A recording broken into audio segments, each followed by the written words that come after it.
Whew, that wind is really kicking up out there. Good thing you've got a warm spot to sit and some great stories to listen to. With me, Dr. Plague. Thanks for coming to today's Cozy Horror. I hope you're having a great day, and if you're not, or even if you are, I hope that these stories bring you what you need today and help you have a much better day than what you might be having. Alright, enough of my rambling. Let's go ahead and get started. I know it's a little bit early, but it's right around the corner, so let's talk about Easter and how we celebrate it. I know most of us have egg hunts, or eat the ears off of chocolate rabbits, or eat too many peeps and then sleep on the couch all day, but some places have different celebrations, and the city in question here is no exception. So, let's learn how the town celebrated Easter in the old ways. People often say that Easter is religious in nature, that it's something Christian or pagan in origin. I'm here to tell you, it's something far different than you've ever dreamed. I grew up in a small town in northern Europe, one of those picturesque little villages that you see on postcards. The kind with lots of farms, a cute little main street area that's all cobbled stone and brick buildings, a little downtown area with an open-air market, and lots of hard-working people in rustic clothes with various farming implements herding animals to and fro. I lived above one of those shops with my parents. They ran a general store, and I helped out until I left when I was 16. They were good people, and I don't think they really agreed with what was happening. They weren't the kind of people that fell in with religious fervor, but they understood the purpose for it, understood the purpose it served the community, and they participated in it, even if it was unwillingly. The celebration of Lady Eostre was not as old as the village itself, but almost. On Easter Sunday, 12 of the town's children were pushed from their homes and led into the square in the middle of town. Their ages were between 6 and 15, and the event was always preceded by merriment before the night itself. There was a carnival that week. Feasts were eaten, gifts were given, and then the night that everyone dreaded inevitably came. I don't remember much about those nights.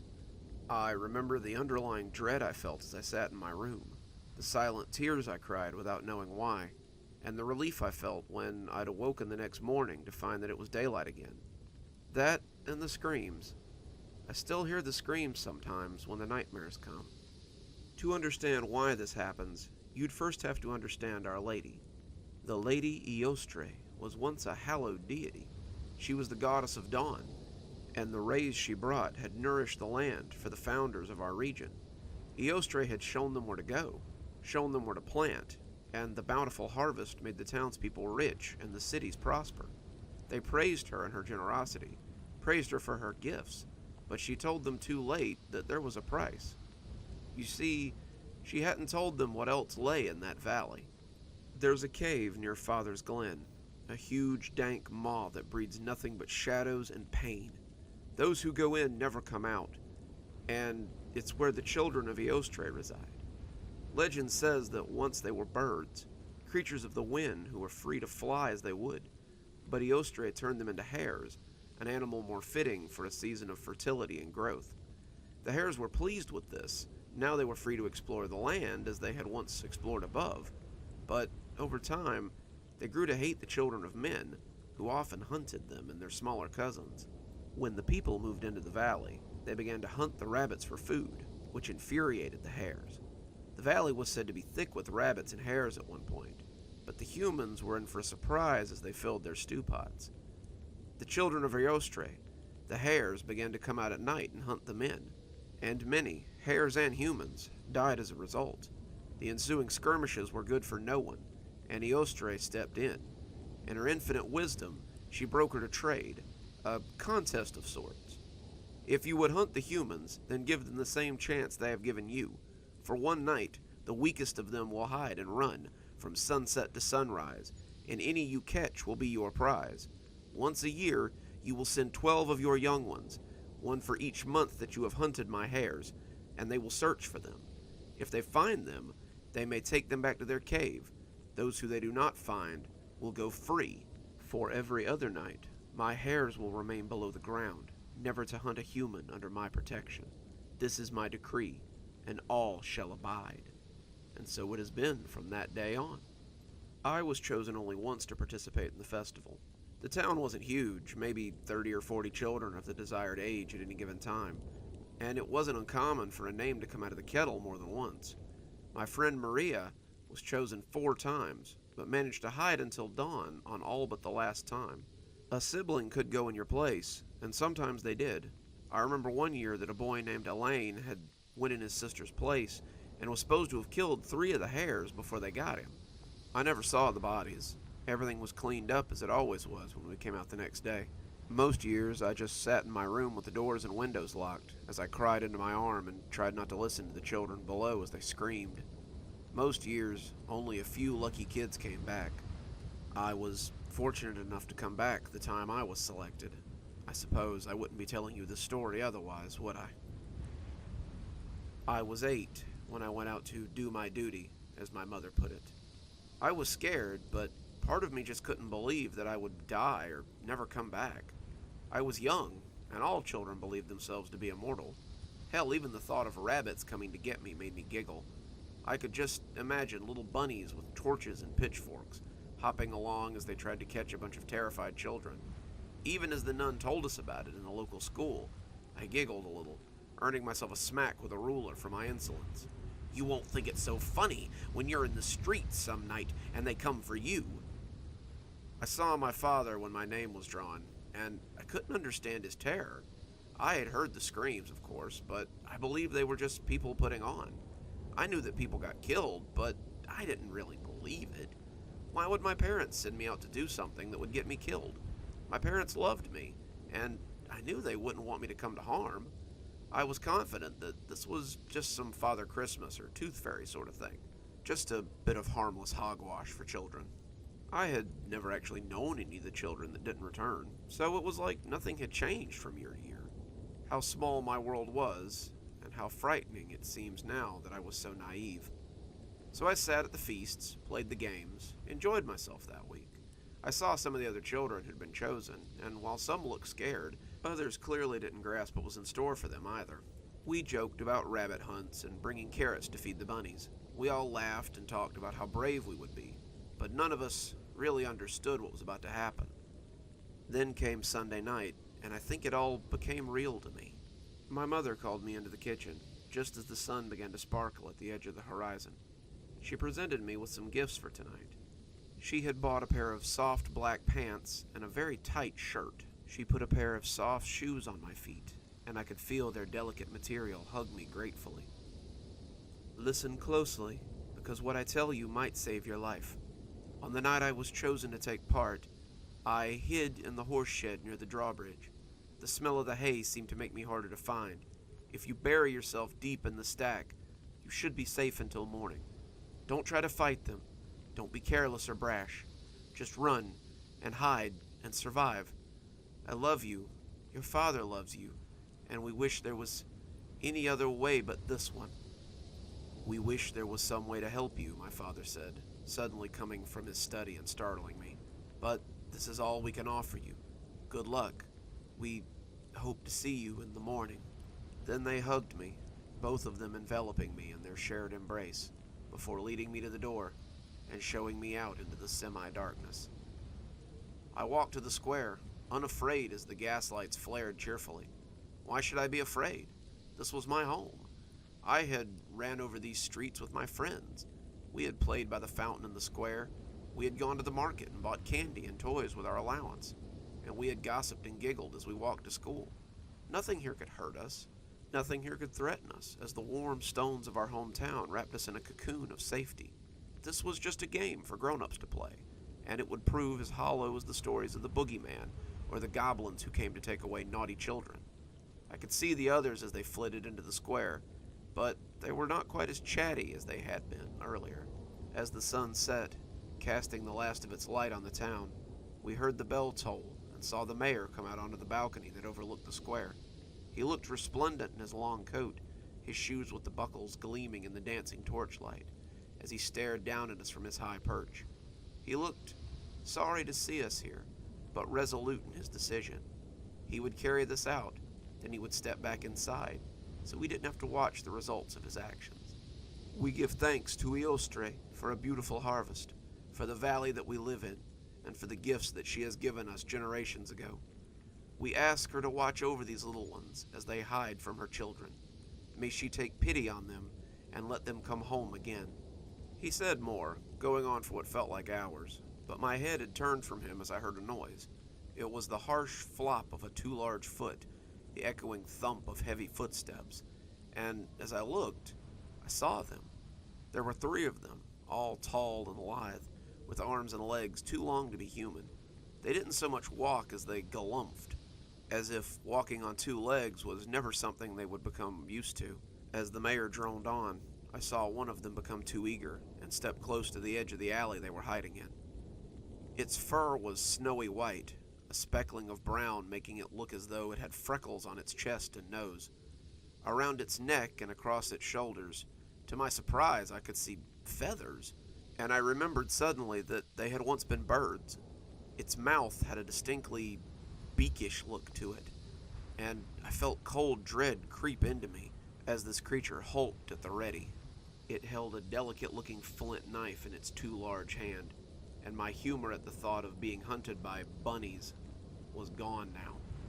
These were no cute little hopping creatures you sometimes saw in the glen. These were like the trolls and goblins we were told stories about, old and mean and utterly devoid of human kindness. As the sun sets, I beg you all to flee. Go now, before they're set loose by that ancient promise. Some of the others had seen them too, and I was suddenly aware that the press around me was thinning. Children of all ages were running, fleeing into the corridors and alleys we all knew so well.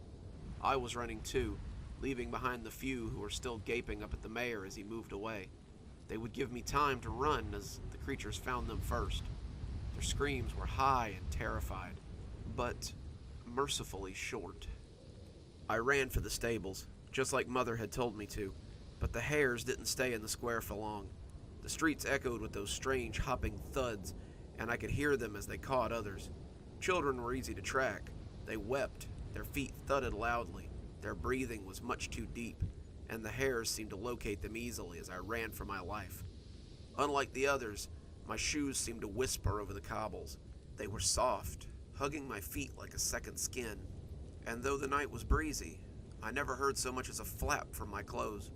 I was like a shadow as I traveled the streets of my home, and when I saw the bridge looming up in the distance, I put on an extra burst of speed. When I heard the flapping, galumphing sound of those 2 wide feet, though, I threw myself against a nearby wall and stayed as quiet as possible. I could hear it as its feet slapped at the cobblestones, its nose twitching as it tasted air that likely stank of humanity. The sounds of its twitching nose made my skin crawl, the noises akin to bugs that had nested under a loose cobble. I put a hand over my mouth as my fearful breathing threatened to give me away. I couldn't tell how long I stood there. Time seemed to creep by as the creature looked and sniffed. Fear time is always different than actual time, and the stretch of seconds can seem to take decades in that moment of extreme terror.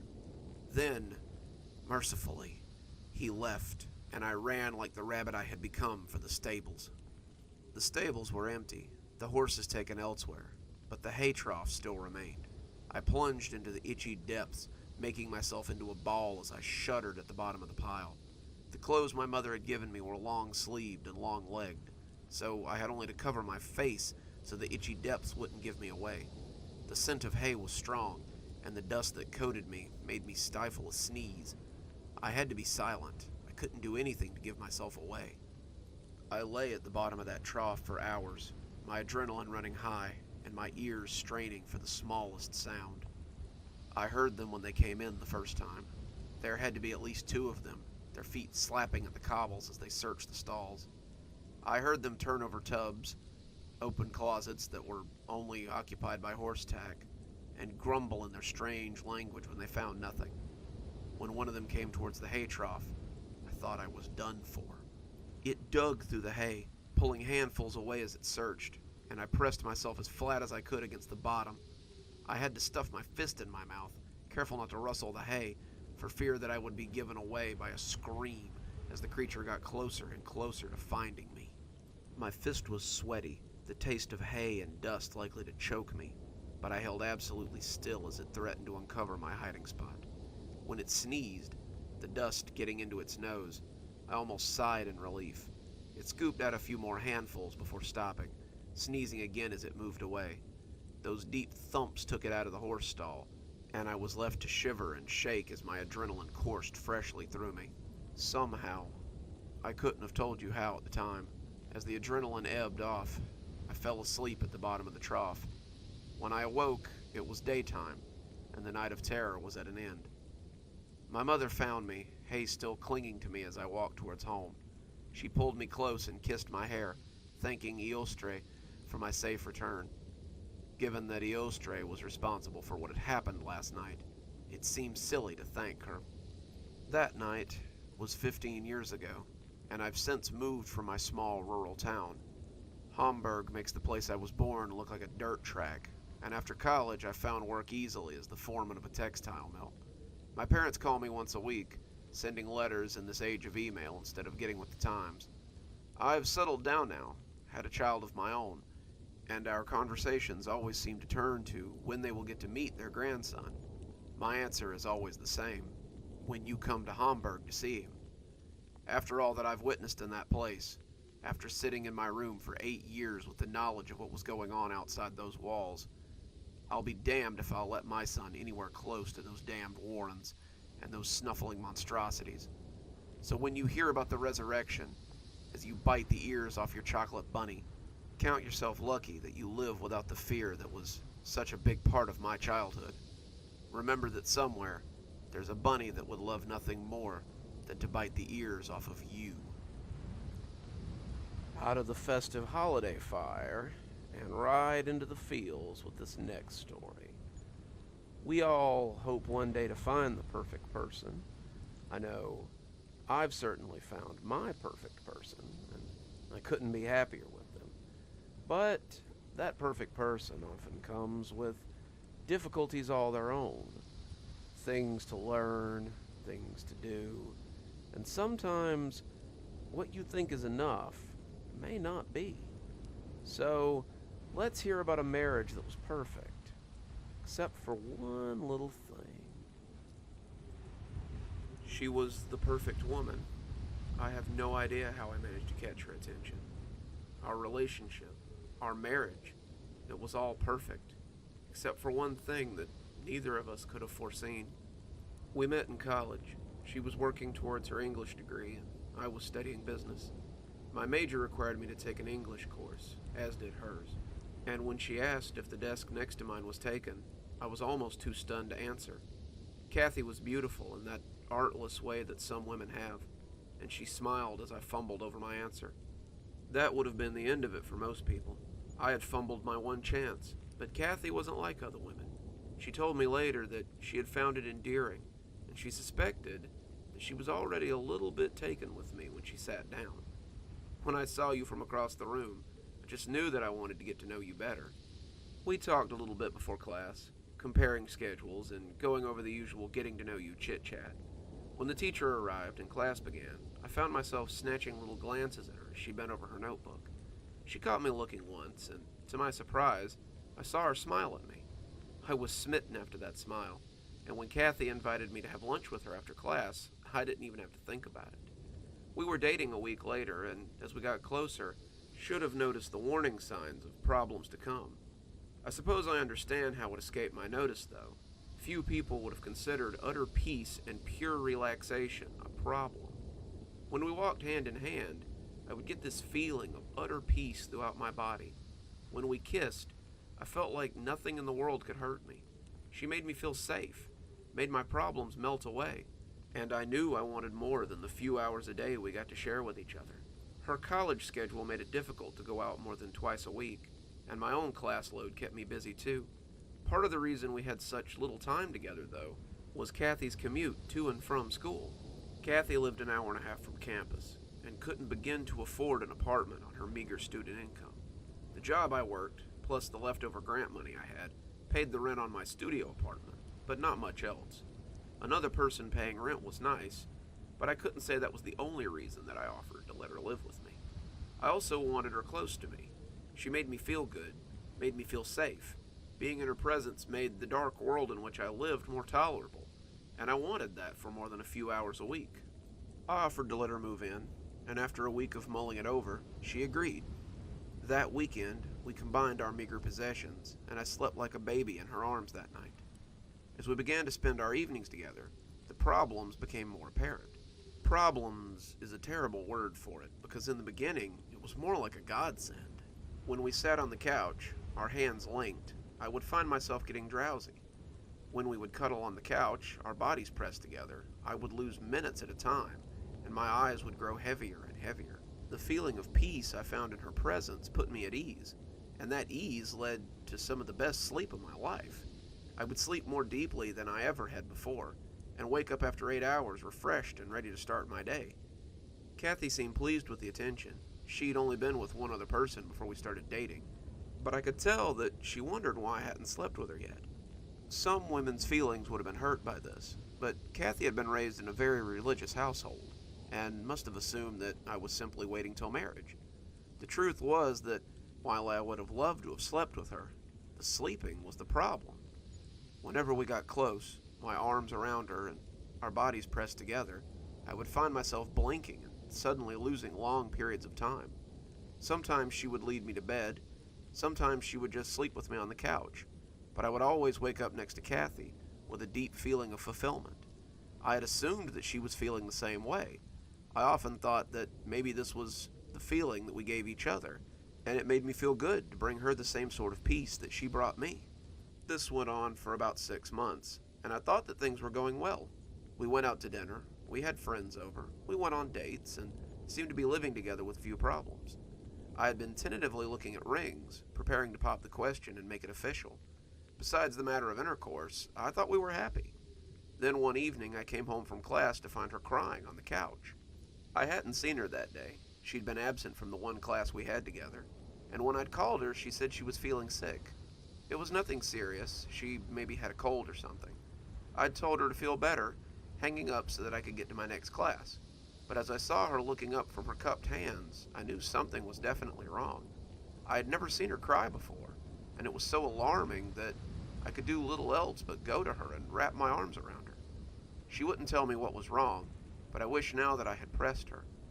I wrapped her in my reassuring arms and tried my best to comfort her in her time of need. My reassuring arms quickly turned into drawing her close and wiping her tears away. This soon led to kissing, which led to touching, and then to the bedroom. I won't bore you with the details, but I think you know how it ended up. I woke up the next day, her hands lightly stroking my hair, and fresh tears running down her cheeks. It was our first time, and I couldn't even remember how it had gone. When I asked her to marry me a month later, she seemed overjoyed. We had been living together for half a year now, and our love for one another was pretty clear. She wore my engagement ring with pride, showing it off to her friends, and we began to plan our wedding. I was too blind to see that she was making appointments with a campus therapist more often than she used to. I was too comfortable to notice the tears that sometimes came to her while we lay in bed together. I was too wrapped up in my own feelings to notice the prescriptions that appeared in the medicine cabinet. I was just so comfortable that I never wanted it to end. It's easy to get tunnel vision when you're spending all your time in the tunnel of love, I suppose. After that first time, however, I did make efforts to be better in the bedroom. Kathy was patient with me, seeing that I was trying, but I often found myself trying one moment and waking up the next. She was always quick to reassure me that it was nothing to be ashamed about, but I knew it hurt her deeply to have a partner incapable of being intimate with her. So, I set out to find the reason for my sleeping fits. And so, I began to make doctor's appointments of my own. I said that the appointments were for her benefit, but I was honestly more concerned that I might have a real problem brewing. The last thing I wanted to discover at 22 was that I was a narcoleptic or had a problem with my brain or something. I explained what was happening to my doctor, and he was helpful, if not a little over-jovial. Kids your age shouldn't be having any sort of problems in that department, but we'll get you checked out, he assured me, with a smile and a pat on the shoulder. I was tested for every sleep disorder imaginable. I was given prescriptions of my own, but none of them seemed to work. I took supplements, signed up for new drugs that had just hit the market, and joined medical test groups. Despite all this, though, no one seemed to have any answer for what was going on. I was just so comfortable with my fiancée that I couldn't help but fall asleep in her arms. It would have been sweet if it wasn't worrying me to no end. We had decided on March for our wedding, the first anniversary of our meeting, and I was determined to make it special for her. I was as helpful and dutiful as a boyfriend/fiancé could be. I went with her to every stage of the planning. I picked out cake toppers, helped with seating charts, picked out menus, visited and put down a deposit on the venue, and comforted my soon-to-be wife every step of the way. The saving grace, of course, was that I could put my performance issues down as pre-wedding jitters as the day crept closer and closer. The wedding was easily the happiest day of my life. I stood at the altar, sweating in my rented tux, waiting for the moment she would arrive. The crowd huddled behind me in a murmuring throng of excited tension, and it felt like 1,000 years had passed before the music began from the organist. When I saw her in her dress, gliding down the aisle like a dream, I fell in love all over again. She was beautiful, her tears now ones of joy, and I never regretted asking her to join her life to mine. We exchanged rings, spoke vows of eternal love, and then walked from the church as husband and wife. As we stood for pictures, the venue having set up on the lawn to host our reception, I made ready to fulfill my end of tonight. I drank champagne for toasts and black coffee by the cup. I took caffeine supplements before we climbed into the car and left for our honeymoon suite. As she went into the bathroom to take her dress off, I walked around and tried my best to keep my heart racing. I told myself over and over again that tonight would be different, that tonight would repay for all the rest. I wanted nothing but to make her feel special and to make tonight one to remember. When she came out of the bathroom, the two of us standing before each other as husband and wife, I felt like I was possessed with all the energy and serenity I would ever need. When we woke up the next morning, intertwined as we always were, there were no tears on her cheek, only a look of fulfillment I knew all too well. We settled into married life easily, and it was as though nothing had changed. Despite my best efforts, however, I couldn't recapture the magic of that night. Whenever I was in her arms, whenever we were close, I couldn't help but fall into that feeling of utter serenity and slip off to sleep. It was as if those feelings had multiplied after the wedding. She made me feel like I could die of happiness. I couldn't hold her hand as we drove anymore, lest I find myself listing off the road. If I cuddled on the couch with her to watch a movie, I would inevitably miss over half of it. I loved nothing more than to bask in that feeling of serenity that seemed to waft around her, but I also felt guilty as she seemed to return to her silent, tearful nature. I couldn't help myself. I was powerless to resist the pull of her, and I was powerless to do anything when I was in her arms. I began to notice as her mental health got worse, though. Kathy was moody and manic by turns. Sometimes she wanted nothing to do with me, only to cry and demand my attention. I often missed classes because I was afraid to leave her by herself, and I finally insisted that we go see a doctor. The doctor said this was normal. Her medication just needed to be adjusted. Despite their best efforts, though, the new pills and the adjustment of the old pills seemed to do no good. Our lovemaking was non-existent, despite my best efforts. I tried to comfort her, tried other means of intimacy, attended couples therapy with her, tried my best to keep her from imploding. In the end, though, it did no good. I remember the night it happened as vividly as I remember our wedding day. I was lying in bed, Kathy still in the bathroom, and I was worried about the appointment we had the next day. They planned to try her on a new battery of medications, and Kathy seemed to be willing to give it a try. She had wandered around the house like a fretful ghost all day, and I'd been keeping an eye on her until this very moment. I felt like if we could just get to bed, if we could just fall asleep in the comfortable embrace of each other's arms, everything would be fine. She climbed into bed, and something about her face didn't seem right to me. Then she opened her arms, and I was like a meteorite hurling into a planet's gravity. "I love you," she said, kissing my forehead as her heart raced against my chest. "I'll always love you." I fell asleep, wrapped in the arms of my love, sure that as long as I remained here, everything would be okay. I woke up, however, to to discover that I was sleeping next to a corpse. I called the paramedics, but there was nothing they could do. She'd been dead for hours as I slept. Kathy had taken an overdose of sleeping pills before tucking in for the night. It was almost ironic in the end, and the note she had left on the nightstand told me everything I needed to know. All these years, I had believed that I was giving her the same feeling that she was giving me. It turned out I was nothing but a thief in the night. Kathy said that her mental decline had started almost the day we met. The balance and fulfillment that I had been expecting was a mirror to the anxiety that she was feeling. She had taken my inability to stay awake as something she was doing. She was boring me. I was disinterested. She was failing as a woman as a result. The longer it lasted, the more she felt like she was the cause. She wanted to please me, to be a good wife, but the longer it went on, the more inadequate she felt. She loved me. She never wavered in her love for me. But being with someone who was physically uninterested in her was killing her, physically and emotionally. She had finally decided that if sleeping next to her was what I wanted, then she would give me what I wanted. We would both sleep soundly for a change. I'm writing this as I sit in the viewing room of the funeral parlor. They gave me an hour before her cremation, a final viewing for her grieving husband. I could tell by the way they keep looking at me that I must look terrible. I've been awake for the past 5 days, and the bags under my eyes look more like suitcases.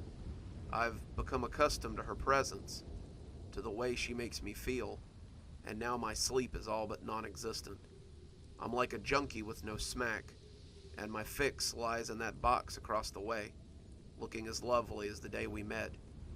I think that when I get done with this, I may climb into that simple pine box with her and see if I can find some sleep. I can almost feel whatever she possesses from my seat here, and I want to see if she still possesses it, even in death. Who knows? Maybe I'll pull the lid closed behind me, and they'll simply slide me into the chute as well. It seems fitting somehow that the two of us should sleep forever, two souls at rest for all time. Hope you brought some tissues, because that last story was a real tearjerker. But maybe we can lighten the mood a little bit with this next one. We all have our toys or our things that make us feel secure, that put our mind at ease. And when one of them gets broken, it's always difficult to know how to cope. So let's find out what happens when this man's karmagami gets broken. I envy these kids nowadays. That probably makes me sound like an old fart, but they really do have a lot more options than we did when we were their age. My youngest is neurodivergent, while my oldest has ADHD, which is bad enough to sometimes give him terrible anxiety. We have any number of things around the house to help with said anxiety. Poppets, fidget spinners, fidget cubes, sensory blankets, you name it, and we probably have it somewhere. My youngest son picked them up early, and they seemed to help him cope with the stress that his autism often brought on. My oldest scoffed at the gadgets my son had, but he left them lying around, and my oldest started playing with them too. Now he doesn't go anywhere without his fidget cube, and his hands seem glued to it around test time. All I had when I was his age was a worry stone, and I probably worried away more than a quarry of them. So when my youngest left his karmagami on the living room floor one afternoon, my first exposure to it wasn't exactly positive.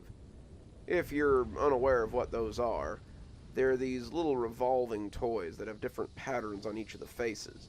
As you rotate it, the picture changes, and the transitioning images are supposed to be soothing.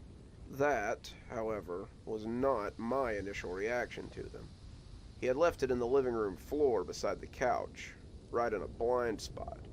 So as I came around the corner one day, wanting to get a little lunch from the kitchen, I stepped down on the pokey end of the toy.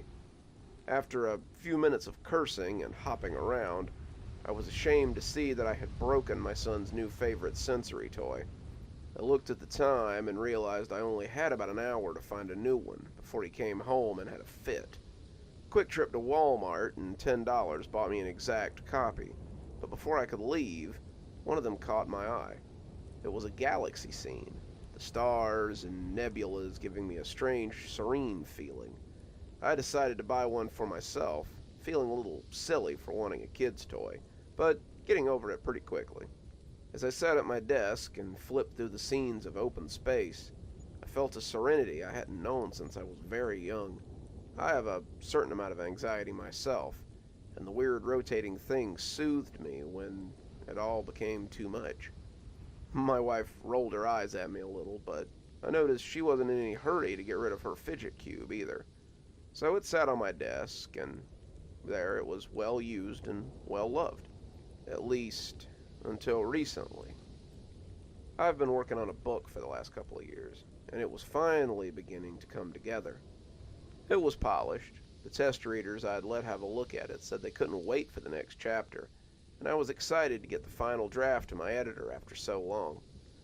As I edited it, the little toy became the object most often at hand. I would turn it over and over without thinking about it, the galaxy spinning as my tale spun itself closer and closer to completion. I was turning it as I worked my way through the last fourth of the book, when something besides the swirl of the heavens caught my eye. I looked down, seeing the corner of the starry sky, and then I saw something on the face that was not the Galileo space probe or a black hole. It was eyes. I dropped the thing in surprise, but I had definitely seen a pair of bloodshot eyes. I could swear the veins had pulsed a little, the pupils staring at me, and I had been so startled by the intrusion that I picked my feet up into my chair like I thought it might bite me. I reached down after a few seconds of sitting like that, feeling silly, and when I picked it back up, I could see the familiar black hole and space probe among the bed of stars. I shook it off, thinking I'd just been working too hard. Started flipping the little toy in my hand again. As the words began to fall comfortably into place, I forgot about the eyes. I put it off as an optical illusion. It kept spinning and spinning, stopping only to make edits or change something here and there, and I didn't think about it again until later that night. I was talking with my editor on the phone, telling her about my progress and playing with the Karmagami, when it happened again. I figured I've got about 10 more chapters before I'm done with the third draft. I think then I might be ready to pass it to the proofreader, so we can make it ready for publication. The absent-minded flipping was cathartic, my hands busy as my mind whirled over the things I still needed to do. I had to finish the second draft, get the cover art finished, get the final page count, and as I thought about it, my fingers flicked the little toy around and around. The spacescape spun faster and faster, the stars practically winking as I talked to Edith about the upcoming book. I'd forgotten about the eyes, chalking it up to stress, and the little thing hadn't been far from my hand since. "That's great, kid. If they're anything like the last pages you sent me, I can't wait to see them. Did you fix the problem you've been having with the third part?"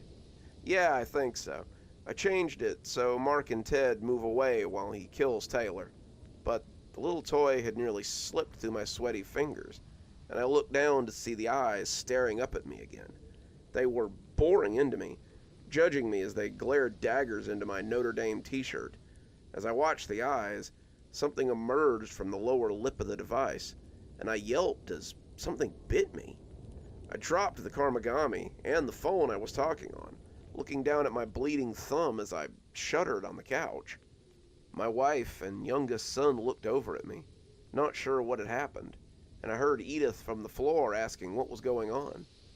I reached for the phone, but my hands were shaking as the bite on my thumb bled. I apologized for the surprise, but the rest of my answer was a little less excited. When I felt my thumb throb, I looked down to find that the thing was back in my hand. I wanted to drop it, but I just couldn't make my hand release it. The space scene was back again. The eyes and teeth were gone, but my hands shook a little as I flipped through the pictures. I spoke absent-mindedly to Edith, but my eyes kept flicking down to the little puzzle toy. I expected to see the eyes again, but when the call ended, I let the phone slide down to the cushions and took the Karmagami in both hands again.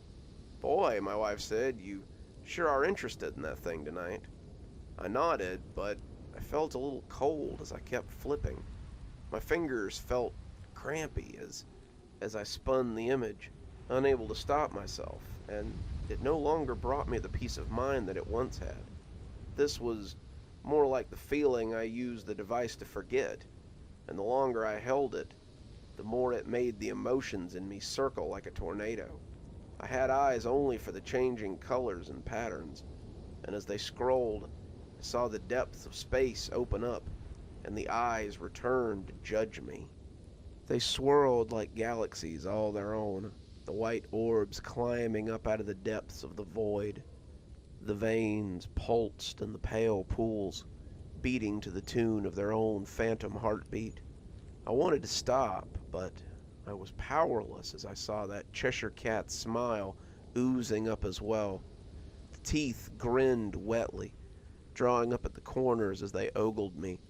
The teeth groaned like trees in a high wind, the mouth becoming a rictus as it continued to grow. The closer it came, the faster my hands moved.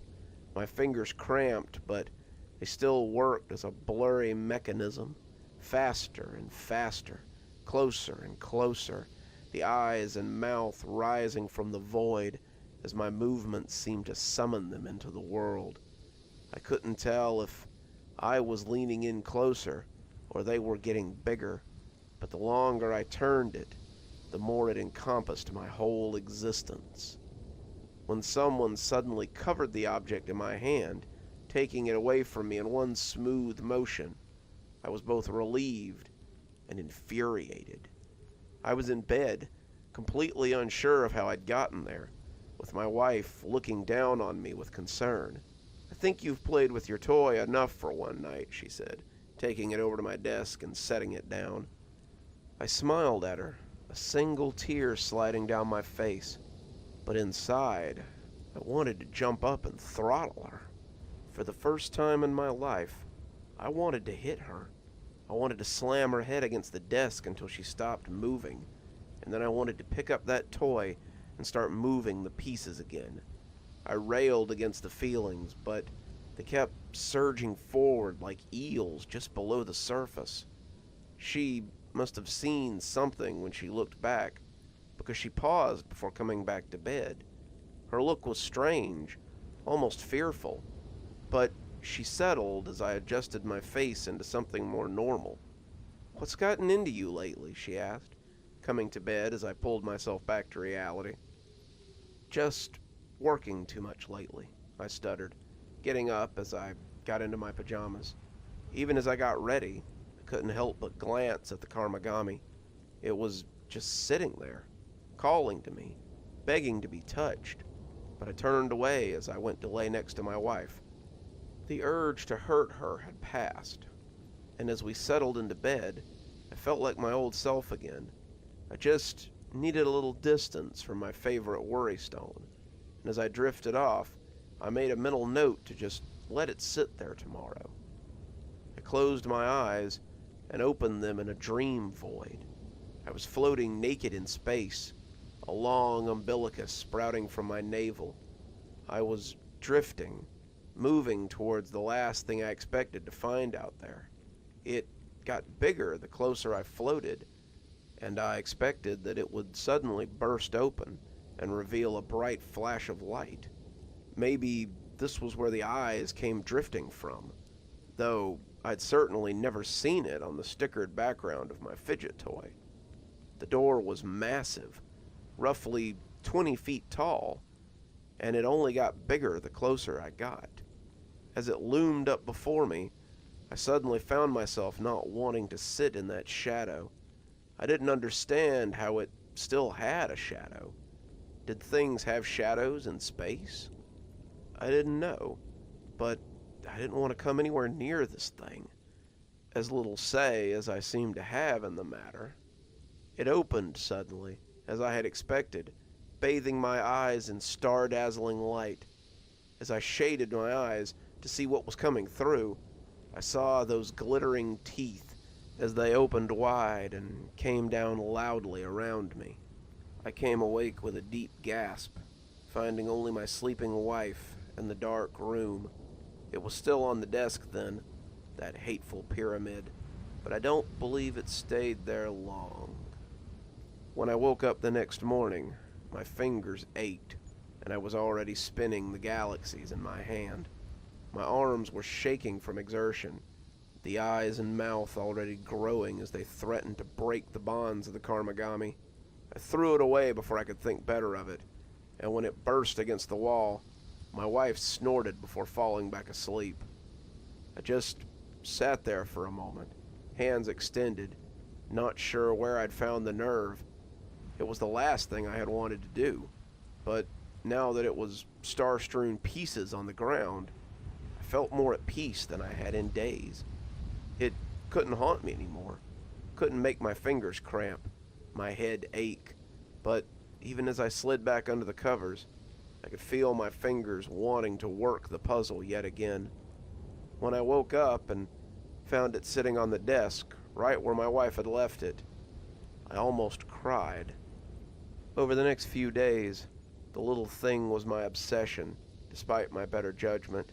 If I was awake, the little puzzle was spinning, spinning, spinning in my hands. My pages were forgotten, my family ignored. I couldn't help it. My mind was consumed by nothing so much as freeing whatever was trapped inside this thing, even though I was truly terrified of it. I would come to the precipice, the eyes ready to pop free of the canvas which held them, only to drop it before the snapping teeth could bite me. I would resist its pull for a few minutes, an hour at the most, but then I'd come to and find it in my hand yet again. My wife stopped nagging me about it after the second day, just sighing disgustedly anytime she saw me fiddling with it. At some point, she left to take the kids to school, and they didn't come back. I was aware of them the same way I was aware that every 8 hours I needed to eat, but I don't think it truly registered as something to be worried about. The phone was ignored, sometimes my body functions as well, and before long I was simply sitting on the living room floor in my own filth, my fingers rustling the drapes a little as they worked the picture at an eye-watering pace. I'm in one of my little breaks now, the device thrown against the wall as I try to resist the urge to use it. I took the time to get this down, hoping it would find someone, anyone, who might be having a similar problem. Sometimes the things that bring us joy are also the thing that destroys us. I don't know what sort of otherworldly being resides in this hunk of plastic and adhesive pictures, but it gets closer and closer to being born every time I pick the Karmagami up.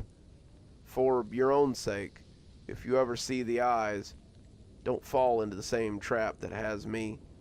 If you see the eyes, throw it away and forget it by any means possible.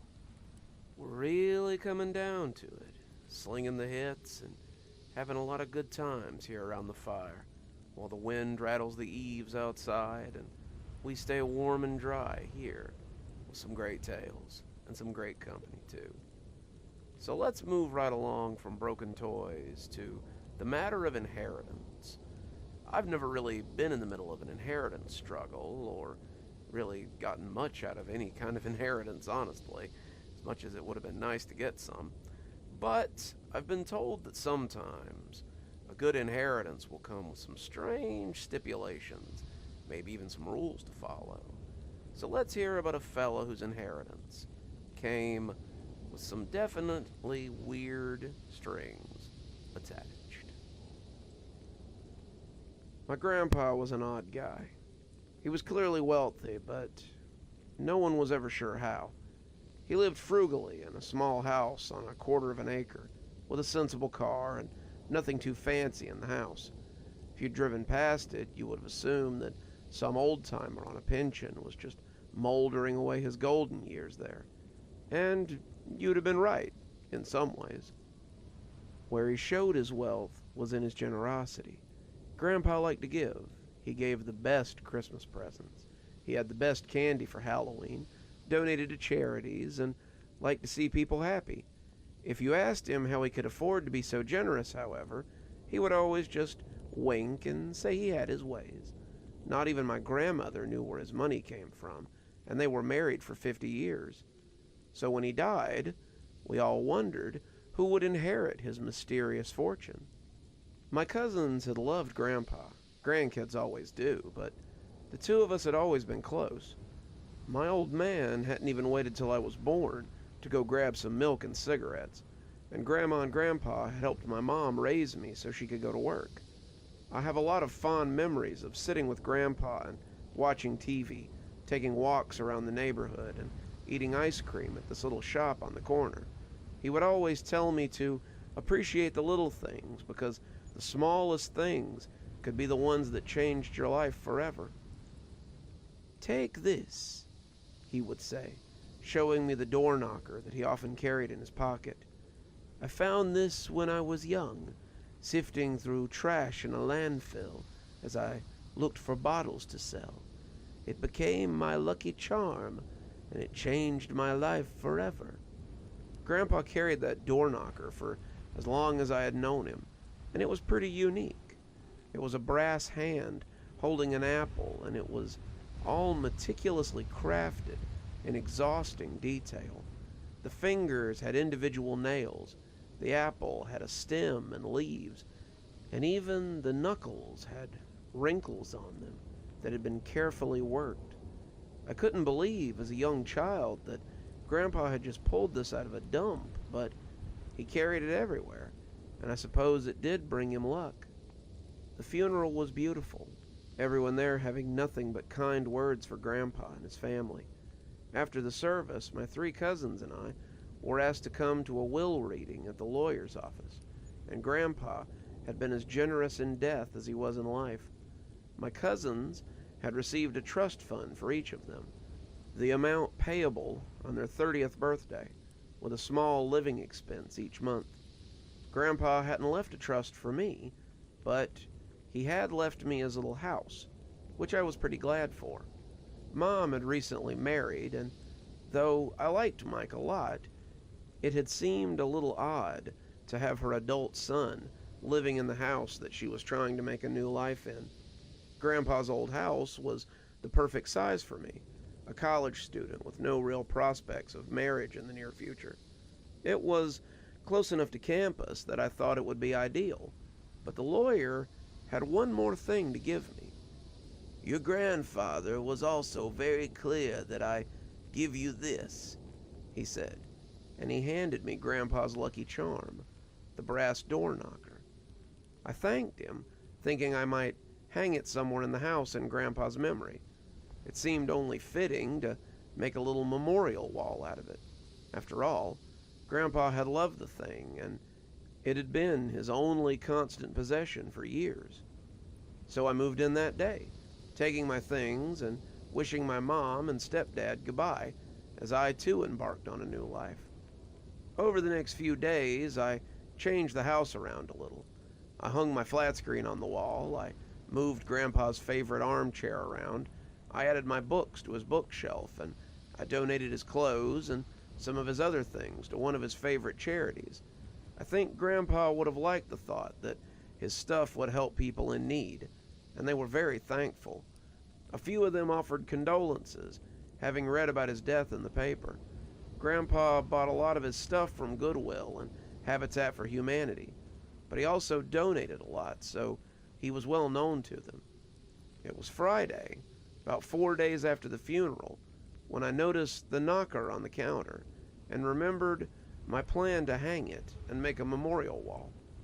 I didn't have anything else planned for that day, so it seemed like a fine pursuit. I hung the knocker in the living room, putting it above the little shelf where I put some candles and a picture of Granddad. I put his wallet up there too, something else he was never without, and I added a tin of Altoids, a pocket watch I'd seen him wear, and a few other pictures of him. The door knocker was the centerpiece, and it all looked very nice when I was done. As I finished, I stepped back and admired it, thinking that Grandpa would have liked it too. That night was The first time I heard the knocking, I was lying in bed doing some doom scrolling before I went to sleep when suddenly I heard a loud thump from the living room. I took out my earbuds and listened, wondering if something had fallen over or maybe someone was at the door. But I didn't hear anything. I shrugged, thinking it had been my imagination, but just before I could slip the earbud back in, I heard it again. 3 long booms from the living room, then silence.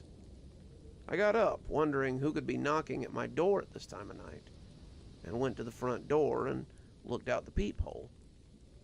I opened the door to see if someone was joking around, but there was no one there. Front porch was empty. Grandpa didn't have any bushes or anything to hide behind. The kid, or whoever, would have had to been the freaking Flash to make it off the porch without being seen, and I closed the door and started to go back to bed. I'd come to the hallway that led there when I heard it again. 3 long booms, then silence. I turned back, looking at the door, but there was nothing. The knocking hadn't come from the door. I would have been able to tell. No, it had come from the living room. I glanced around, looking for someone at the window, or maybe the rattle of a woodpecker on the eaves, but there was nothing. I decided to go back to bed and try to make sense of it later, but that wasn't the last time I heard it. I heard the knocking a couple of times over the weekend, but I could never quite nail down where it was coming from. It was always either 1, 2, or 3 knocks, followed by a 10-second pause, and then the same number of knocks before it stopped. By Monday, I was pulling my hair out, wondering if this was the pipes or something in the walls. Then I finally caught it. I'd found a wedding picture of my grandparents sitting in a desk, something Grandpa had probably put away so he wouldn't miss Grandma too much, and I decided it would look very nice on the shelf with the other memories. I was adding the wedding picture beside one of Grandpa accepting an award for philanthropy when the knocking on the wall suddenly rattled and thumped. I jumped back, not sure what to make of it, but it thumped once, twice, 3 times, and was quiet for about 10 seconds. I had just thought it might be a fluke or something. Then it did it again. Thump, thump, thump. Then silence. I took it off the wall and looked for some kind of motor or something, but it's just a normal brass knocker. It happened 2 more times that day, and I was extremely curious as to what made it do it and why. I started going through Grandpa's desk, hoping for some explanation, and that's when I found the letter. It was in the middle of a ledger book, addressed to me, and it wasn't even sealed, which was unlike Grandpa. It was just a single page of notebook paper, and I was glad to see Grandpa's cramped handwriting, speaking to me from the page. I hope you're enjoying the house, and I hope you found this letter in a timely manner. I'd considered leaving it to Wilson to give to you, but I thought it might be better if you came across it naturally. Also, I wanted you to receive the knocker, and Wilson may have decided to keep it if he read the letter. He's a good man, an honest man, but greed can do funny things to people. You've probably noticed by now that the door knocker taps on its own sometimes. You wouldn't believe how I discovered its power, a complete accident, but I swear that what I'm about to tell you is absolutely true. The door knocker opens to different places. Place it on a door and wait for the knocks. Once it knocks, open the door and travel to where it takes you. The knocker only has 3 destinations, but they have been of great benefit to me and our family. When it knocks, you'll have 10 seconds to open the door. The second set of knocks is the door closing, so it won't work if you catch it on the second set. One knock opens onto the treasury, a room of treasures. Coins, gems, gold, all piled to the ceiling. If anything guards it, it has never bothered me, but I'm always careful not to take too much. 2 knocks opens onto the library, a room stuffed with bookshelves. You can spend hours, days even in this place, and time won't pass outside the door. I've learned so many things here, things lost to time, and read about things that have yet to happen. 3 knocks opens onto a void, a darkness that I dare not enter. Anything you put in here will be gone. Anything. There's no ground outside it, though, so don't walk in.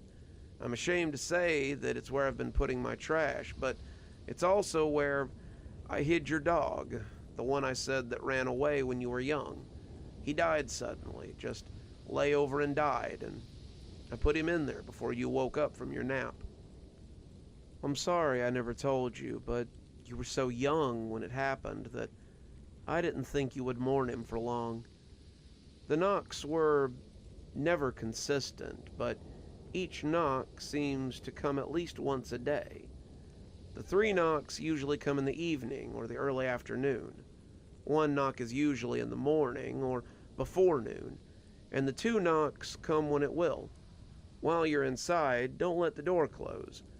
I was stuck in the library for a long, long time once, and was fortunate that your uncle came along and opened the door. Time doesn't affect people the same way inside the door as it does out here, so spend as much time as you want there. If you get hurt, however, you'll be injured, so be careful. You and I have always been close, and I know that you and your cousins have speculated for years about my mysterious fortune. The knocker is yours to do with what you will, but always remember that money breeds difficulty, which is why I have always kept it a secret. Good luck. I love you, kiddo. I read through the note a few times, trying to make sense of it. There was no way. Grandpa had always been sharp, no real problems mentally, but this sounded like the ramblings of a madman or a lunatic. The knocker, however, had moved on its own, that much was true. It occurred to me that there was a way to test the rest of it, so I decided to do just that. I took the knocker off the wall where I had hung it and attached it to the closet door in the living room. It looked a little silly there, a door knocker on a door that opened onto a closet with 2 coats and a bunch of board games in it, but I wanted to be sure. It was silly, the kind of thing you read about in fairy tales, but I wanted to be sure. I had a while to wait, but it finally happened, just as I was thinking about going to bed. It was around 10:30, and I reached for the remote to turn the TV off when I heard it. 2 loud knocks, seconds apart, on the closet door. I popped up, remembering I had 10 seconds to get there, and threw the door open. I expected to find the same closet that had been there earlier. I expected this to be a joke from my grandfather. But I didn't expect to find the great library that he had talked about on the other side. It was huge, a library to rival any I'd ever seen, and the windows shone with perfect sunlight as I stood in shock. The shelves were tall, taller than the roof of the house I stood in, and they had long trestled ladders with wheels to slide along the floor. I could see a grand staircase, and I felt sure that there would be levels above the next as well. I could learn anything in there. I could learn everything in there. But I remembered what Grandpa had said about not getting closed inside, and I looked for something to prop the door open with. I saw an end table and pulled it over to put in the way, stepping inside and marveling at the space. I spent hours perusing books. There were books on languages, on history, on science, on anything I would want to know. I only explored the first floor that night, but there was enough there to keep me reading for days, maybe months.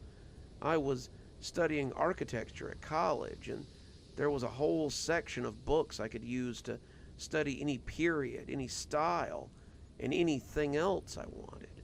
This place was like the libraries they talked about in Alexandria, the libraries in the Harry Potter books, and some kind of wizard's private collection from a fantasy novel, all rolled into one. Time may have moved differently here, but it didn't stop me from getting tired.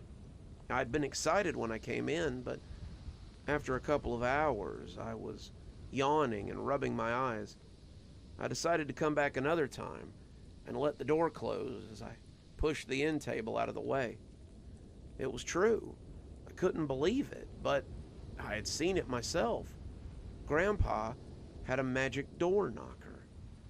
I spent the next few days testing each knock pattern, and Grandpa's observations had been spot on. I found the room with the gold in it the next day, and it was almost more impressive than the library. Think of a room full of any kind of money you could want. Gold bars, U.S. currency, ancient denarii, little stones with things scratched on them, gems, pearls, silver nuggets, and other things I didn't even have a name for. I reached for a stack of hundreds with a shaky hand and brought them out before I let the door close again. I had made about $2,000 in a matter of seconds, and I put it somewhere safe before heading to class. The void was a little scarier when I got to it, but I'd been setting garbage bags beside the door just in case, and I was home when the knocks finally came. The void was just what it claimed to be. It was like looking out at a night sky, except there was no stars. It was an inky, unnatural blackness, and I wondered if maybe Nietzsche had been describing this place when he talked about staring into the abyss. The space was utterly devoid of anything, but it seemed to crouch as well, just waiting for me to drop my guard. The bags went in, falling into a soundless, airless void before I closed the door again. It was great for a while, truly a blessing. I had all the money I needed, and whatever I took seemed to come back after I shut the door. I could take books from the library if I needed to, and anything I left on the work tables would put itself away on the shelf. I spent a lot of time in the library when I got there, and sometimes I would wake up to find that I'd fallen asleep. The door never slammed shut and trapped me in there, and without anyone to come behind me and accidentally close it, I felt safe in there. I learned so much in a relatively short time, and my professors were impressed with my knowledge. I considered bringing them the books I'd used to gain that knowledge, but I thought better of it. How would I explain it to them? A guy in his early 20s who just happened to have a book that was probably hundreds of years old. It was something that would probably gain the attention of the wrong sort of people. I was careful not to use too much of the money, not to spread it around too much, and careful not to show anyone the books I got from the library. It went well for about 4 months, but then I started getting knocks of another sort from the door. It started subtly, with little knocks and taps from time to time. I'm sure I missed a lot of them, but I would sometimes look up as I was watching TV or reading, expecting to see the knocker tapping, but finding it silent. I started watching the door closer, getting strange lights wafting beneath it sometimes. They would skitter across the bottom like strange shadows, and I found myself watching them more than the TV after a while. My trips to the other places were still uneventful, the landscapes the same as they had always been, but it was the time in between the knocks that I came to dread. Then one night, something knocked back. I was brushing my teeth when I heard a familiar boom sound 3 times. I checked the clock and saw it was nearly 11. A little late for knocking, but I stuck my head out to look at the door nonetheless. The toothbrush was still in my mouth, and I had expected to see nothing stranger than the knocker fall back into place. Instead, something knocked again, and it wasn't the knocker. I came slowly out of the bathroom, watching as strange lights came flashing from beneath the cracks of the door. It was like a haunted house attraction, and I almost expected to see smoke billowing out from underneath it. The knocks were shy, almost uncertain, and I was preparing to head to my room when something hit the door hard enough to shake it in the frame. I jumped back, not sure what to make of it, and when it hit again, I fell onto my butt and just watched it shake. Whatever was knocking was adamant about getting in, and it slammed its weight into the door again and again. The knob rattled and shook. The lights flashed faster and angrier. My teeth were chattering. This had never happened before, and I was terrified that whatever it was might get through. It slammed into it again, the old wood cracking in the frame. And when it struck this time, I saw something break through the surface and come grabbing blindly from within.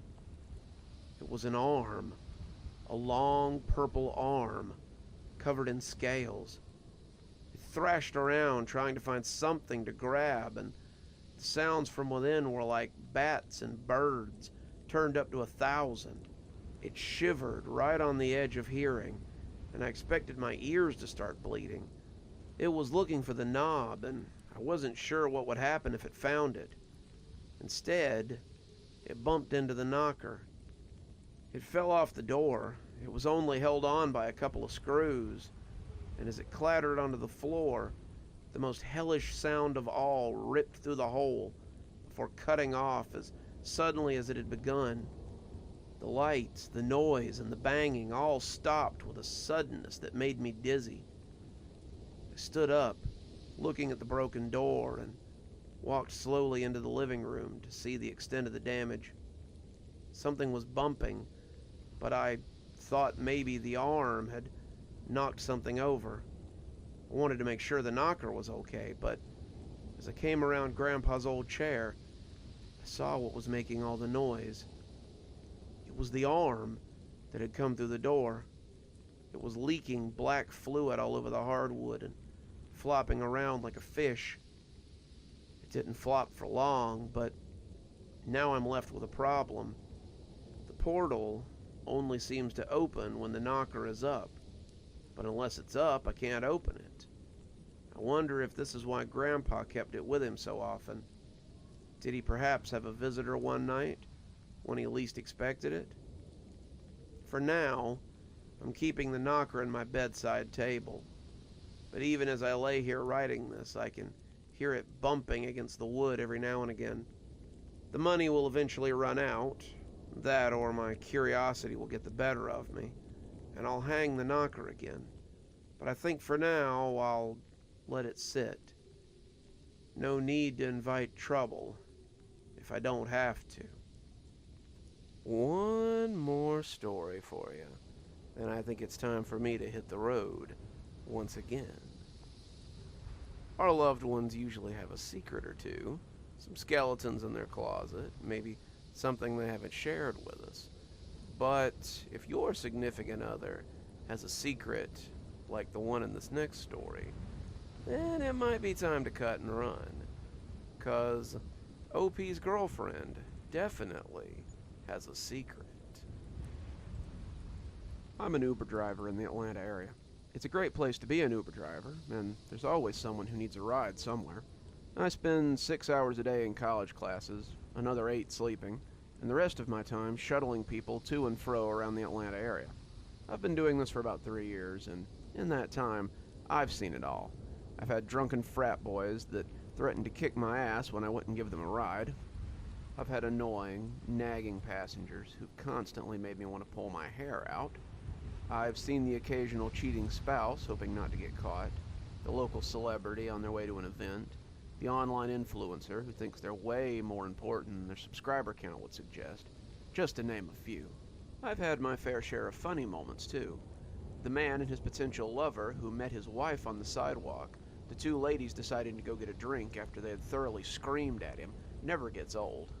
And I've also had some scary times. The lady with the neck wound who nearly bled out in the back of my car after her boyfriend just pushed her in and ran off came to mind, for certain. Despite all my experience, though, this story definitely falls under the weird category.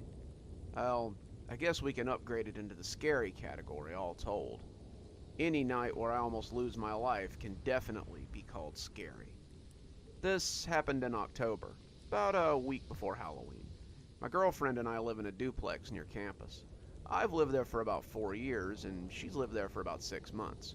We were taking a semester off since none of the classes we needed were available in the fall, and on the night in question, I was hurrying to get ready so I could drop her off at the airport before I started working. She was going on a weekend trip to see her parents in Virginia, and I'd have the house to myself all weekend. I was a little skeptical about her destination, but I decided to let her dig her own grave if my suspicions were correct. Maybe it was all the extra time I was spending at home, but I'd started to notice that something was a little off about her lately. She'd been fired from her job recently, and though she kept saying she was going to get another one, I didn't see her making any effort to do so. All she seemed to do was talk to people on Discord. She'd gotten really into this local group, spooky stuff from what I'd seen, and she was constantly chatting and texting with them. I was suspicious, but I wasn't really worried. At that point, I figured the worst she could do was dump me. We chatted on the way to the airport, talking about what she'd do once she got there, and how much she would miss me. She bemoaned how bored she would be at her parents' house, and when we arrived at the airport, she kissed me goodbye and headed into the busy terminal. As she left for her parents' house, or wherever she was going, I decided to get some work in, since I was at the airport anyway. I pulled into the temporary parking area and signed into the Uber app. The airport was usually an excellent place to find fares, and sure enough, someone was trying to get a lift. He wanted to go to a hotel nearby, and after agreeing to the ride, I moved back into the concourse to pick him up. He was a big dude, around 6 feet and muscular. He had a bag, which he put in my trunk, and a smaller bag, which he kept on his lap. I asked him where he was going, and he verified the address, so off we went. He was pretty quiet the whole way there. He looked cramped in my back seat, like a sardine in a can, but he took it well. Mostly he just played on his phone, typing away to someone as we rode in silence. That wasn't uncommon, and I honestly preferred clients who weren't chatterboxes. There was nothing worse than trying to hear your GPS over some drunk backseat DJ who wants the aux cord, or some tourist who wants a guided tour of the city as you dodge rush hour traffic. We drove for about 20 minutes before pulling up outside the hotel without much fuss. I told the guy we'd arrived, and he quickly slipped the phone into his carry-on and offered to tip me for arriving so quickly. I said it wasn't necessary, since that sort of thing was usually handled through the app, but he went ahead and slipped a 20 up next to my headrest, and I took it with thanks. Rules or not, money is money. He asked if I'd pop the trunk, and when he had his suitcase, he thanked me and walked towards the front of the building. I was getting ready to check the app for fares in the area when I heard a noise from the back seat. It was that high-pitched ding noise that so many phones use for notifications, and when I looked in the back seat, I realized the guy had forgotten his carry-on. It had slipped into the floorboard, and I could see the black light on his cell phone through the mesh. I dug out the phone and started to reach for the door when my eyes registered what the message on the lock screen had said. A picture of a pretty blonde was next to the message, and she was asking if he'd gotten to the hotel yet. Another popped up to say that she was running a little late, but she'd be there in 5. She couldn't wait to meet everyone, and she was so glad that she had finally done this. And it was about time they all got together, and the picture was of my girlfriend. I just stared at the phone for a few minutes before someone honked at me, and I drove into a parking spot. A cab had just pulled up behind me, and as I parked, I couldn't help but notice when my girlfriend stepped out and walked to the hotel. She still had her suitcase, her furry boots, her parka, the leggings that she had left the house in, and she smiled hugely as she looked at the hotel. She clearly hadn't seen me, which was good because I had about 1,000 questions I would have likely bombarded her with. She was supposed to be on a flight to Virginia, but instead, it looked like she was meeting some random guy from Discord. Was she cheating? Cheating seemed to be the most obvious answer, but why? We'd never had any problems. Our relationship had been smooth since the beginning. Why now was she... The phone dinged as another message popped up, but this one was from a different guy. "How many have arrived?" he asked. My girlfriend responded, "5, Master. Damien seems to have lost his phone, but he's here too." I had meant to check for fares in the area, but instead I found myself watching the phone as the messages rolled in. I was in full information gathering mode now, and anything I could come back with would help me in the long run. If this was a misunderstanding or something, I wanted to know before I melted down on my girlfriend. As it stood, though, it was beginning to look very sketchy. I couldn't open the phone, of course. It was one of those fingerprint lock ones that wouldn't open without a password or a fingerprint, and since I knew neither, all I could do was watch the dialog boxes come up. The boxes only stayed for a couple of seconds, and often the messages were too long for the boxes to contain the whole thing, so I was forced to read a little at a time. What I read made me think my initial suspicions might be off. At first, it looked like she was meeting people at a hotel for an unspecified event. As I waited, I saw other people approach, their faces matching the images on the app. I was pretty sure that these people were the ones she was waiting for, because their arrival at the desk was followed by confirmation that someone else had arrived. After 8 or 9 of them had gone up, they began talking to the mysterious master. The more they talked, the more I realized that this wasn't a weird sex thing. The group started talking about the Ascension and the altar site, to which he responded that they would learn more tonight. He asked my girlfriend if the sacrifice was ready, and she informed him that it would be there when the time came. He quoted some verses that sounded pseudo-biblical and referred to them as the coven several times. The more I read, the more I began to believe that she might be part of a cult instead. I sat outside the hotel for several hours, and as it got dark, he told them that the preparations were taking longer than expected. He told them they should meet him at the altar site and sent directions, which I got about half of. He told them to be there before dark, and like a flock of birds, they came from the hotel and moved towards cars parked in the parking lot. I ducked down, not wanting to be seen, and I watched as she got into a late-model black sedan. The sedan drove away in a convoy of other vehicles, and since I didn't have all the directions, I cranked my car and followed them. As they moved out of town and got onto the highway, I tried not to make it obvious that I was tailing them. The freeway was busy. It's close enough to end-of-day traffic that I can hide in a crowd, but as we left the interstate, it became harder to blend in. As the sun sank, I saw the turnoff for the access road, their cars kicking up dust as they rumbled down the gravel road. I didn't want to lose them, wherever they were going, so I pulled off the road for a few minutes before following. It turned out they were heading for Panola State Park. As I drove down the bumpy outlet road, the sun started to set for real. The trees started leaning in on me like hands in a funhouse, and the road was so narrow that if someone decided to leave, I'd be in for some trouble. The darkness had swallowed my car before I reached the end, and all at once, my headlights created beacons of light in the encroaching blackness. The park was beautiful during the day, but in the late night shadows, it had a spooky look to it that only wooded areas in fall can pull off. I suddenly had Blair Witch flashbacks as I trumbled through the spooky backdrop.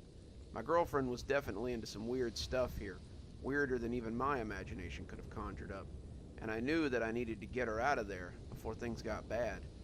When I reached the end of the outlet road, I found a dark parking lot with several cars in it. It must have been a campground at one point or another. I could see a bathroom and a picnic area off the parking lot, and the lot was flanked with lights that no longer seemed to work. I turned off my lights and got out of my car, but when no one immediately came out to get me, I figured they had moved on. I snuck around the building, and sure enough, they were bathrooms. One was a men's room, and one was a women's room. Both were unlocked, but the doors had that broken-into look. Someone had set up a couple of tents in the shadowy space between the building and the forest, but so far I'd seen no one. As I took a step towards the tents, however, a bright light sprang up to my left, and I saw a large bonfire crackling in the woods. It was off to the side of the campground, and for a moment, the sudden flash left me glare-blind. When hands caught me under my arms and dragged me forward, I was momentarily unable to fight back. By the time my eyes adjusted to the sudden flare of the lights, I was already close enough to feel the bonfire's heat and hear the chanting of those around it. It had been low at first, but now it had reached a fever pitch as they drew me closer to the fire. I struggled, but the two men who had me were much bigger than I was. I was pretty sure that one of them was the fare I'd had earlier, and we came up just short of walking into the fire. A robed man in a lacquered mask stepped up and raised his hand for silence, the chanting tapering off as they turned towards me. We stood in silence for 30 seconds before the masked man spoke. Unlike the muscle-bound guys holding me, the guy was not on speaking terms with physical exercise. His robes bulged in front, and had I not been suspended between two men, he would have still been a head shorter than me. When he spoke, though, it was apparent that he had power here. This one must be Master. As I told you, as Sister Serenity said, the sacrifice has arrived. Another robed figure moved away from the group and stood beside the fat robed man.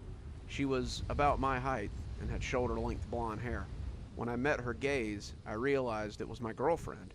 I wondered why I didn't recognize her at first, but it became apparent almost immediately. In the firelight, her hair was a frizzy mess as opposed to the straight and silky curtain she almost always kept it in. She looked almost feral as she stared at me, and I didn't see any of her usual warmth there. All of her love or happiness was gone, and she looked at me as though I were meat, like I was something that would bring her joy once I was cooked black and offered on a plate. I was put on my knees before her, and the fat man handed her a silver knife that he drew out of a scabbard like a magic trick. She looked at the knife like she'd never seen one before, and as she returned to reality, she approached me with the blade. I finally realized what I should have seen from the beginning. I was the sacrifice. He'd left the phone in my car on purpose, and even though there was no way she could have known that he'd get in my car, somehow she had. She'd meant for me to be here, for me to be her sacrifice. And as she raised the knife, I had to know why. "Why did you do this? I thought you loved me," I said, sounding pathetic, but still dying to know what this was all about. She looked at me, surprised, before saying, "Because it's why I got with you in the first place. There's always a sacrifice before the coming of winter. The green man requires a gift, and it was my turn this year.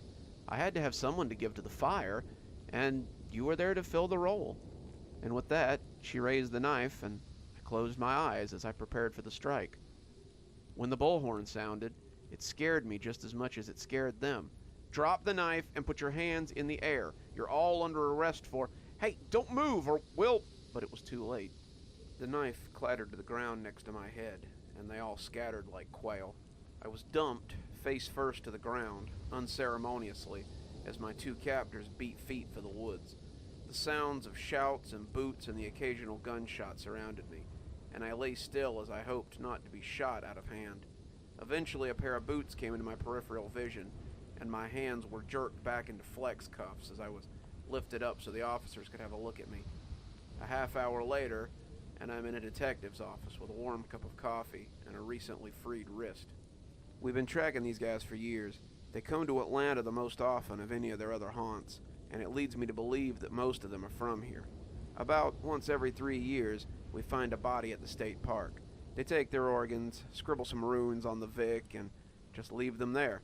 Usually the animals have found them before we do. You're actually the first victim we've managed to find alive. It's a wonder we found you in time. He told me a lot of things that evening. He told me that this green man they all worship, some Eastern European god or something, and how they believe that if they don't make a sacrifice, he'll bring terrible fury down upon them.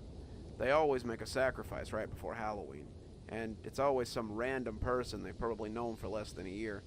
I gave him my girlfriend's name and the name of the guy from the airport, but he told me neither one checked out. Both were likely fake names, used to cover their tracks. Despite messaging my girlfriend, all I've received is a notice that the number has been canceled. So that's where I stand now. I'm afraid to go home because she has a house key. I'm afraid to go to my parents' house because she's met them. I don't know who to talk to, where to turn, or how many of our friends are involved in this little cult too. The detective told me to be very careful after all, because while they didn't catch my girlfriend, they did catch somebody. He took me to a little room with a one-way mirror in it and had me identify a pudgy guy in a robe. He was talking to another detective in a very animated way, the man staying calm despite the amount of flailing he was doing. He asked if this was the guy that my girlfriend had been talking to, the one they called Master, and I nodded. The man suddenly leaned forward and yelled at the detective, who sat back quickly despite the man's hands being chained to the table. Spit flew from his mouth as he yelled, even through the glass. I could hear what he was screaming. "You don't get it. You idiots just don't get it. We aren't worshiping the Green Man. We're all here to protect you from him. If this false sacrifice isn't received, then he will come. He'll come and he will kill. You have to release me. The sacrifice must be completed." That was about the time 2 other officers ran in and restrained him, but his message was clear enough. If anyone reading this has any information, I'd suggest you go to the police. These Green Man guys will have to strike again soon. If they believe that their actions keep us safe, their delusion is something that must be accomplished, then any one of you may be in danger.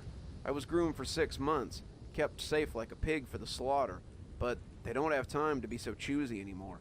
The green man must be appeased, and soon, lest we suffer his wrath.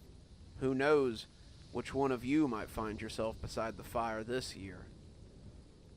Just like that, it's time for me to ride off into the sunset, yet again. But don't be too sad. I'm sure there will be more good times and great stories coming at you tomorrow. So, until then, this is Dr. Plague, wishing you a wonderful day and a spooky evening.